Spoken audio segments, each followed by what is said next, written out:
completely filled with mechanical equipment is now not a whole bunch of big, expensive air handlers, but small and efficient pumps.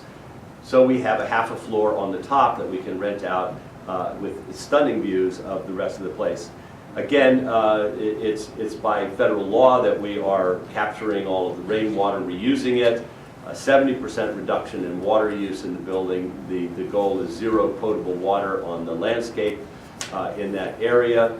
We found a firing range in the basement that was no longer needed, turned it into a cistern.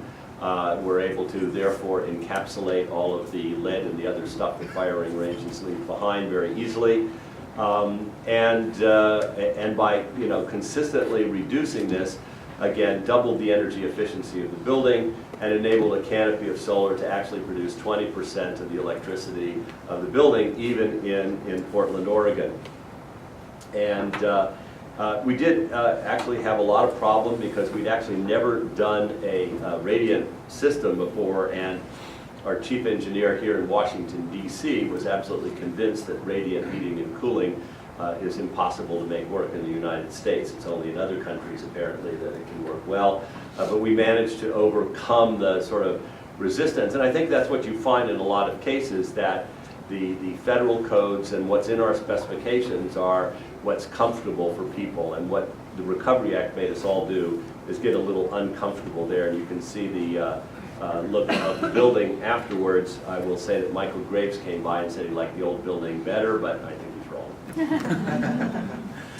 And one just last mention, and it's all in these little arrows in the bottom. We actually retrofitted this building here, the Wayne Aspinall building in Grand Junction, Colorado, in a standard retrofit budget. It is now the first building on the historic register in the United States that's net zero on a standard budget. And again, by first of all addressing the envelope, and in a historic building you're not going to do anything to the outside of the building.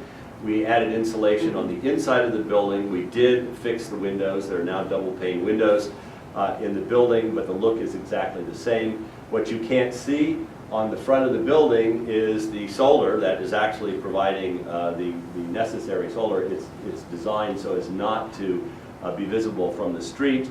And then the main thing that is sort of the revelation to everybody is that in a modern building, it's the internal loads that you have to address. So we dealt with all of the 7 tenants in the building to really deal with their internal loads. We actually talked one of them into doing a computer upgrade a little 6 months early in order to come into the new building with up-to-date systems that are properly controllable. In other buildings, we've worked with departments across the building, in one of them in Colorado, to really get on a systematic replacement and make sure that as that replacement, it's focused on the building so that you can control the computers. In 1985, plug load and lighting was basically about 10% of the electrical load in an office building. In 2015, it's about 40%. So what's happened over those years is that the proliferation of devices, the invention of the personal computer, have increased the plug load significantly, but building systems have also become more efficient. So the balance has changed.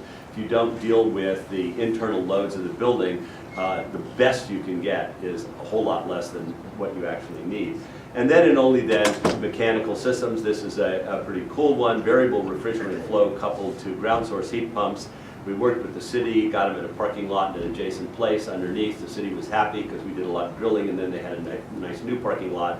And it's a pretty great example of that building. And here you can see the solar array that's only visible from the rear, and you can see the stunning. By the way, the revelation in that hallway that is going to appear in a second there on the left is that.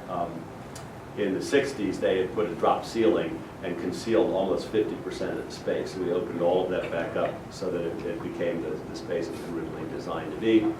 I encourage you to go to the website and take a look at the Federal Center South building. Also, it's another great case study. This one was interesting because we actually had a performance guarantee built into the contract, reserved some of the design and build team, this design build fee until 1 year of actual performance, this kind of transition and aftercare with the original team we find is hugely important.